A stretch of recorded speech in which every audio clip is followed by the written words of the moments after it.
Caríssimos irmãos, escutamos um evangelho bastante forte, no qual nosso Senhor nos faz uma grande exortação. É preciso que nós estejamos sempre preparados. Preparados para quê? Para a segunda vinda de Jesus. Nós professamos isso quando rezamos o credo, que o Senhor virá para julgar os vivos e os mortos. Mas parece que a nossa fé não é assim tão firme. E às vezes tenho a impressão de que nós, no fundo, não acreditamos naquilo que nós falamos. Porque se de fato nós acreditássemos, a nossa postura certamente seria diferente. É claro que Deus é misericórdia, mas também é verdade que nós não podemos aproveitar de Deus, no sentido de brincar com Deus. Alguém poderia dizer, mas Deus ainda não veio, então podemos aproveitar enquanto Ele não chega. Não é assim. Deus finge demorar para que nós tenhamos mais tempo para que possamos nos converter. Essa aparente demora de Deus é simplesmente um ato da misericórdia para que todos nós tenhamos tempo hábil de mudarmos de vida. E por que digo isso? Porque se nós olharmos um pouco para as nossas comunidades, nós vamos ver tantos irmãos, dentre eles leigos, padres, bispos, religiosos, vivendo a vida como se o Senhor não fosse voltar. E pior, vivendo a vida como se o Senhor nem existisse. E talvez este relativismo religioso, que é o que nós vivemos hoje, e que causa também um relativismo doutrinal, um relativismo moral, faz com que nós vivamos a nossa vida como se a vinda, ou a segunda vinda de nosso Senhor Jesus Cristo, fosse uma vinda assim, fantasiosa, como alguém que conta para uma criança uma historinha inventada. Eu sei que você vai dizer, mas padre, eu creio que Jesus vai voltar. Mas então por que não nos preparamos de fato para este dia? Se nós acreditássemos de verdade que Jesus voltará uma segunda vez, com certeza nós nos prepararíamos melhor. Porque se nós estamos nesta terra buscando o Senhor, e se nós sabemos e cremos que Ele voltará, é justo que nós estejamos preparados. Agora, o que é estar preparado? É estar convertido. É por isso que eu vou bater de novo nesta tecla, a tecla da nossa conversão. Porque se nós não lutarmos pela nossa conversão, o Senhor vai voltar e não vai nos encontrar preparados. E aí lá na parábola Jesus fala, qual é o empregado fiel e prudente que o Senhor colocou como responsável pelos demais empregados para lhe dar o alimento na hora certa? Daí ele fala que há dois tipos de empregados. Aquele empregado que foi fiel, foi perseverante, foi constante, foi obediente, foi dócil. E aí quando o Senhor voltar, o que vai acontecer com ele? Ele vai receber a administração de todos os bens. É a lógica daquele que foi fiel nas poucas coisas e que consequentemente receberá coisas maiores. Mas também há um outro tipo de empregado. Aquele empregado que disse, o patrão está demorando mesmo, então eu vou bater em todo mundo, eu vou comer, eu vou beber, eu vou me entregar aos prazeres, às minhas vontades, e consequentemente, quando o Senhor volta, pega ele de calça curta. E aí então diz o Evangelho que no versículo 51, ele o partirá ao meio, ele imporá a sorte dos hipócritas. Porque isso é uma lógica na vida humana, biológica, física e também na vida espiritual. A semeadura, ela é opcional, mas a colheita, ela é obrigatória. E se nós queremos, de fato, colher a glória do céu, nós precisamos nos preparar para isso agora. E nós precisamos lutar por isso agora. É por isso que o exame de consciência ele é importante. Porque às vezes nós estamos na igreja, talvez há tantos anos, e já trabalhamos tanto dentro da igreja, e a gente vai como se fosse uma Maria louca, andando, fazendo, e a gente não tem esses momentos de parada para verificar: será que eu estou fazendo o que devo fazer? Será que eu estou fazendo como eu devo fazer? Será que eu estou sendo o que eu devo ser?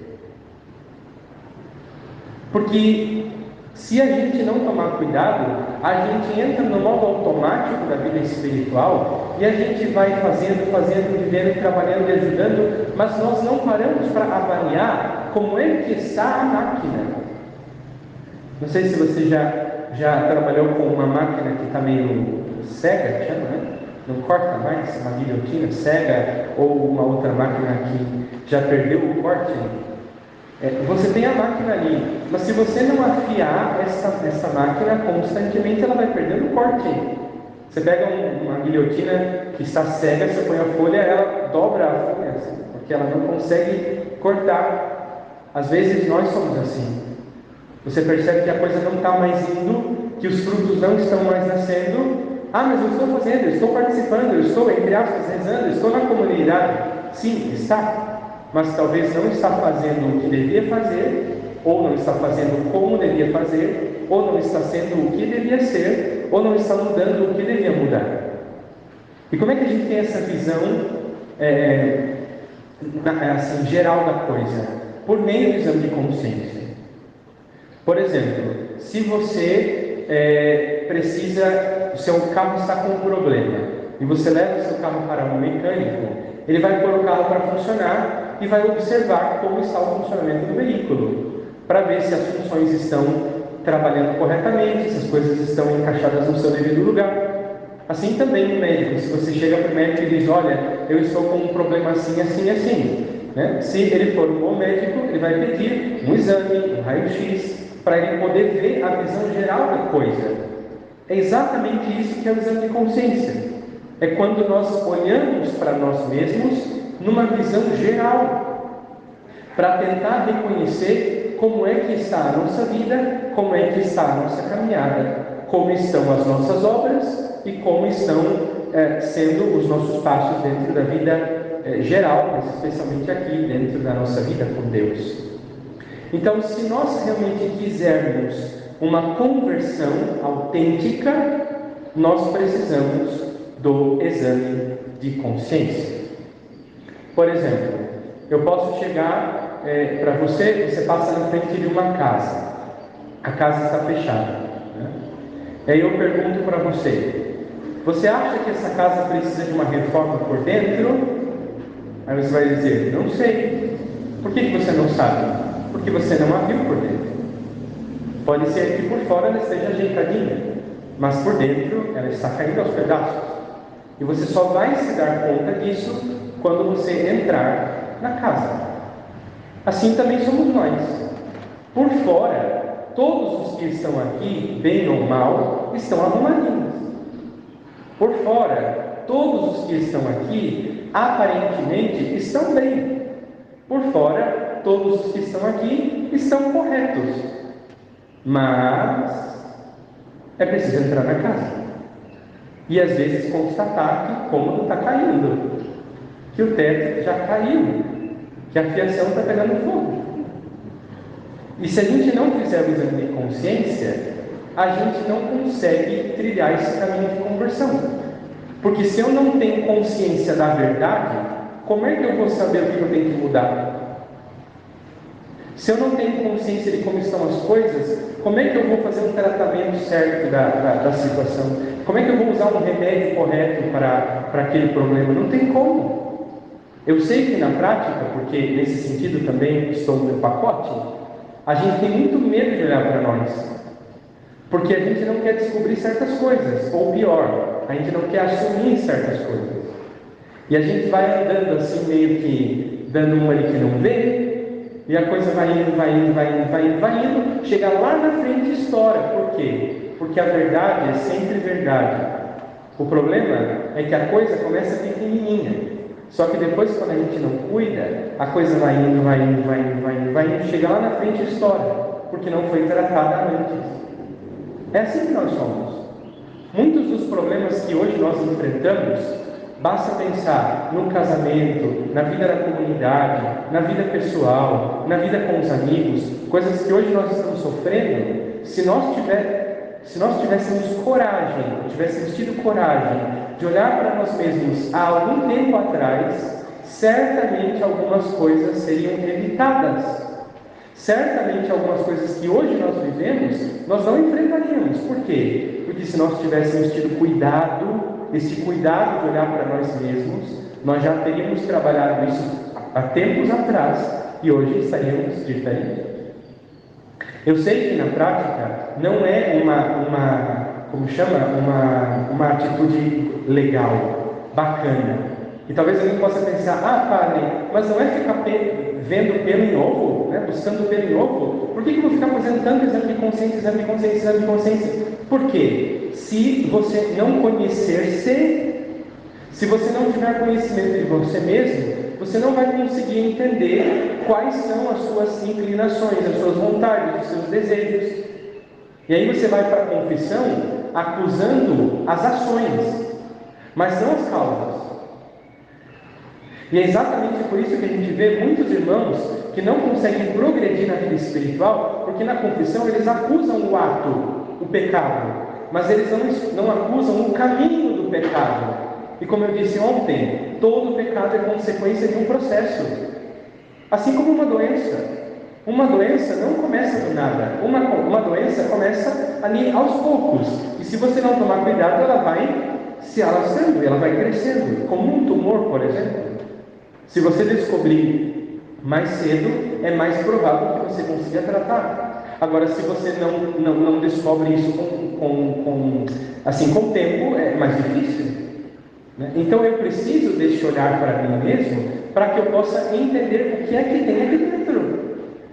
Porque senão nós vamos para a confissão, acusamos os atos, e é claro que a gente tem que acusar os atos, acusamos os pecados mortais, e é claro que nós temos que acusá-los, mas nós nos esquecemos do processo, daquelas pequenas coisas do dia a dia que foram entrando, dominando o coração, dominando a vida, e que culminaram naquele ato pecaminoso. A única coisa que nos dá isso, minha gente, é o exame de consciência. Um dia eu estava na concessionária e levei o carro para fazer uma vistoria. E aí fiquei sentado junto com o gerente da coisa ali, e a parede de vidro, eu via o rapaz fazendo a vistoria. Para mim foi muito engraçado, Ele arrancou tudo que tinha ali e ficava olhando, puxava, levantava, e deitava, subia, abria, fechava tudo, Pegava uma planilha e escrevia. Daí eu perguntei para o gerente, falei, mas o que ele vê? Ele falou, padre, ele é especialista na vistoria do carro. Ele consegue olhar o que a gente não consegue ver. Nós vemos o composto do negócio. Mas ele, quando olha, ele consegue ver se tem adulteração, se tem uma coisa torta, alguma coisa fora do lugar, isso e aquilo, É exatamente isso que a gente vai fazendo. A gente vai fazendo com a gente isso.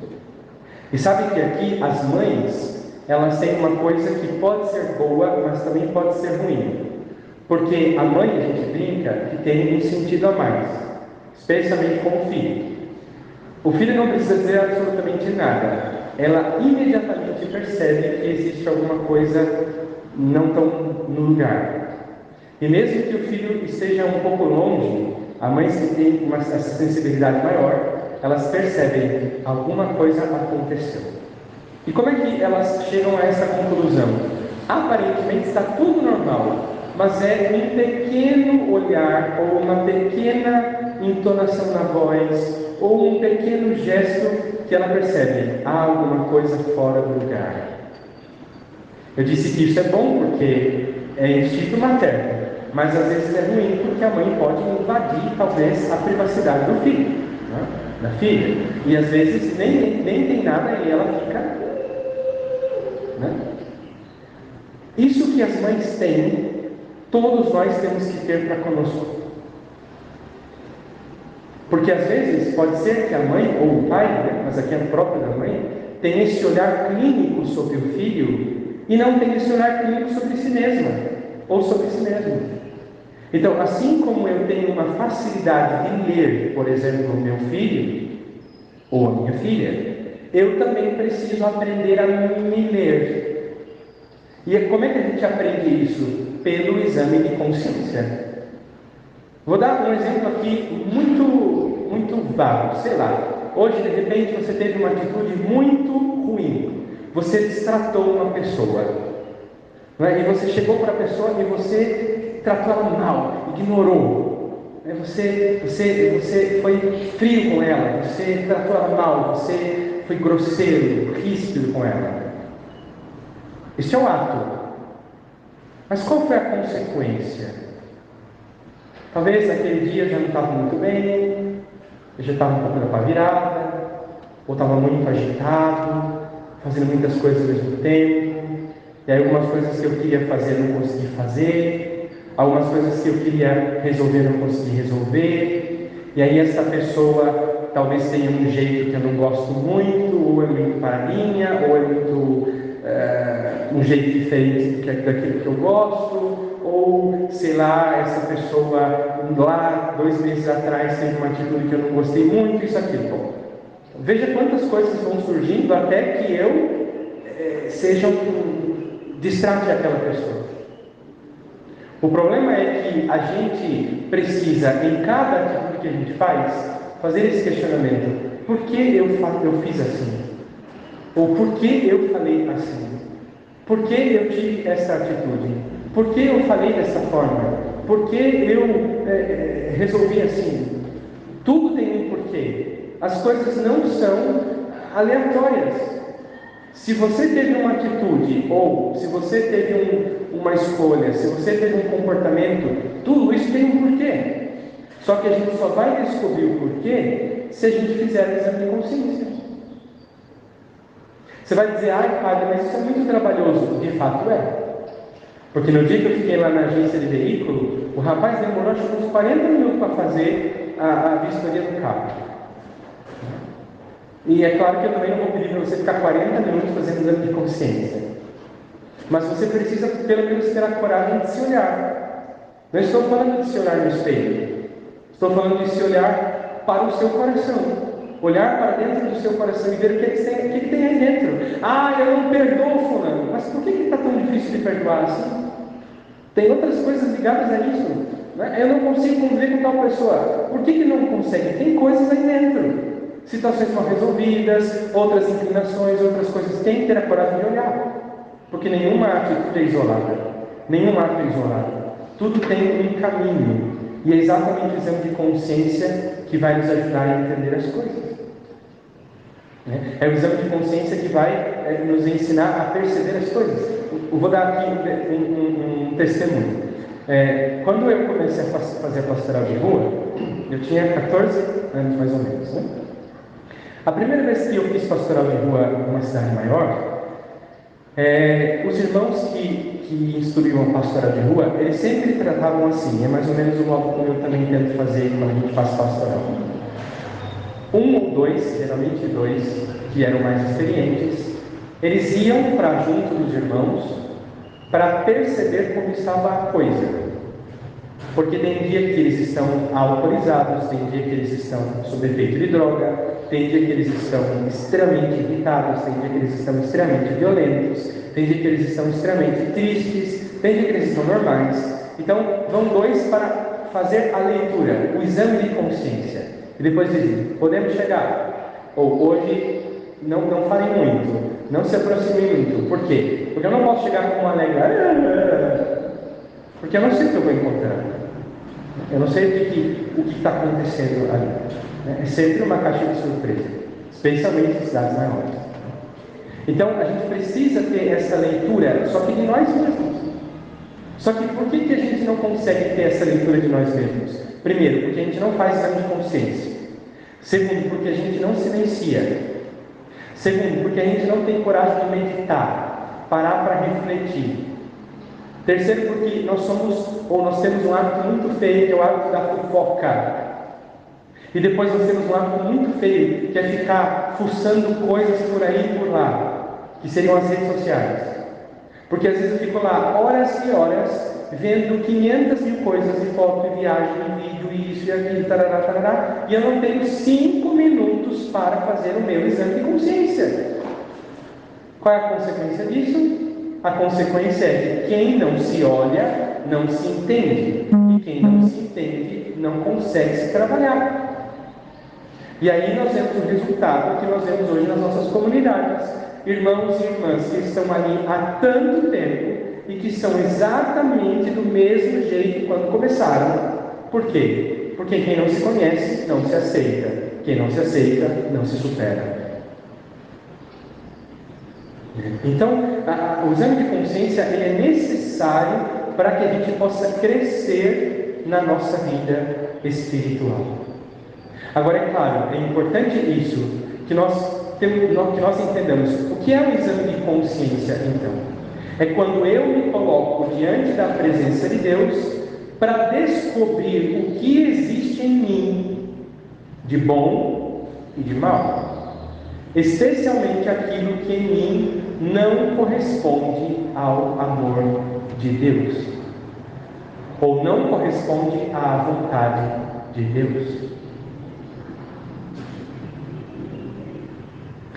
São José Maria Escrivá, ele fala na Forja o seguinte pensamento. Ele diz assim, é uma oração, que ele faz: Jesus, se há em mim alguma coisa que te desagrade, dize-o, para que a arranquemos. Porque isso, quantas coisas você já pediu a Deus? Muitas, né? Mas você teve coragem de dizer para Jesus: Jesus, pode pedir o que quiser e eu te darei. Pode me pedir o que o Senhor quiser e eu te farei. Inverter os papéis. Porque é exatamente essa a proposta do exame de consciência. Reconhecer que existe em mim isto é bom, isto não é bom. Isto é bom, isto não é bom. E isto que não é bom tem que ser tratado. Porque agora pode ser que não tenha nada, que aparentemente seja inofensivo, mas lá na frente vai dar B.O. E pode ter certeza, quase 100% dos B.O.s que hoje nós temos em nossas comunidades seriam evitados se nós tivéssemos aprendido desde o começo a fazer o exame de consciência todos os dias.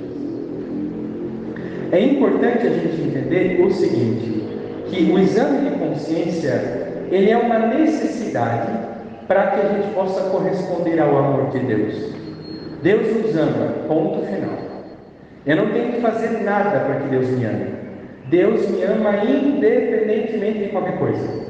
Só que eu preciso corresponder a este amor. Só que eu só vou conseguir corresponder a este amor na medida em que eu me examinar e perceber o que é bom, o que não é, o que é perigoso e o que não é perigoso. E trabalhar tudo isso por meio da vida espiritual. Então, São José Maria Escrivá, ele fala muito sobre o exame de consciência. E ele fala isso para os filhos espirituais dele. Eu não permito que vocês abram mão do exame de consciência. Porque ele considera o exame de consciência fundamental para qualquer pessoa que quiser ter vida espiritual. E ele diz assim, qual é a finalidade do exame de consciência? Em primeiro lugar, o exame de consciência tem que gerar dor. Dor. Quando você olha para você, você tem que sentir dor. Ai, que podre que eu sou. Que miserável que eu sou. Que dor que eu sinto de ter tido essa atitude, de ter agido dessa forma, de ter esse comportamento. Não tenha medo dessa dor, porque essa dor salva. esta dor salva. Só que não para na dor. Porque quem para na dor fica, eu sou um lazarento, eu sou um miserável, eu sou um podridão mesmo, eu não faço nada certo. Isso já é novela mexicana. Então, primeiro tem que sentir dor pela tua verdade. Só que depois tem que ir para a contrição, que é o quê? Este arrependimento sincero. Senhor, eu poderia ter lutado mais. Senhor, eu poderia ter sido mais firme, eu poderia ter sido mais generoso, eu poderia ter sido mais constante, eu poderia ter sido mais fiel, Senhor. A contrição, que é esse arrependimento sincero. Eu fui muito mesquinho no amor, eu não te amei de verdade. Eu não precisava ter tratado aquela pessoa daquele jeito, eu não precisava ter agido daquela forma, eu não precisava ter sido grosseiro, mal educado, eu não preciso ser assim. Eu não preciso ficar, dando coisas para lá e para cá, eu não preciso ficar mentindo, eu não preciso ficar enganando. A contrição. Só que São José Maria Escrivá, ele fala que o ápice do exame de consciência é o amor.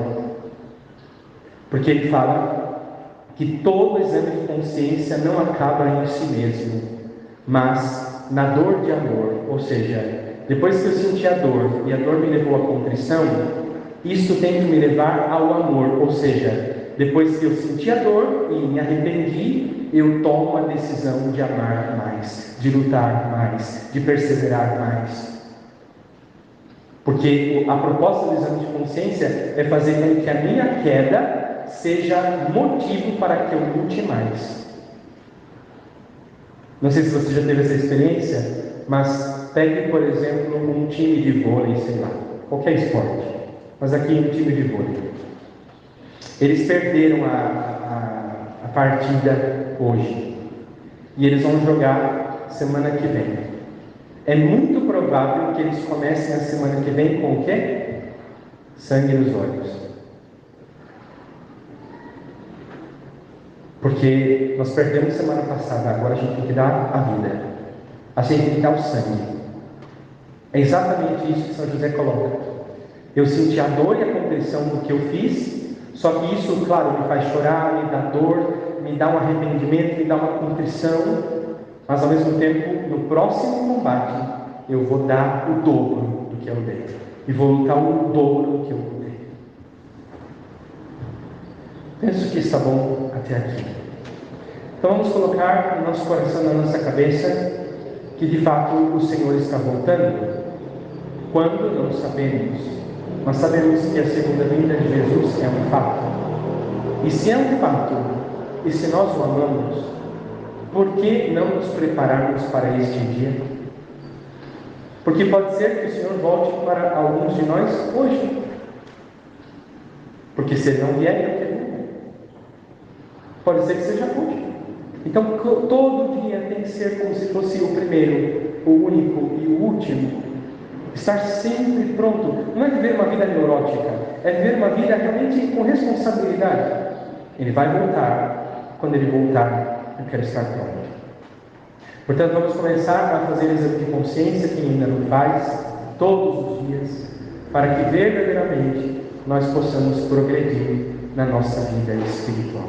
Não pense apenas no ato do pecado, mas no caminho. Faça um exame de consciência cuidadoso, atento, detalhado, porque às vezes tem uma peça aí dentro que não está muito bem, e é essa peça que está te levando a ter certas atitudes ou certas escolhas. Eu sei que não é fácil e nem prazeroso olhar para nós mesmos, mas é necessário. Que Deus nos ajude a termos essa coragem, que o Espírito Santo nos ilumine, para que nós possamos seguir este caminho. Olhar para nós, para então sentirmos a dor do pecado. Esta dor nos conduz à contrição, que é o arrependimento, e este arrependimento sincero nos faça amar mais. Louvado seja nosso Senhor Jesus Cristo, para sempre seja louvado.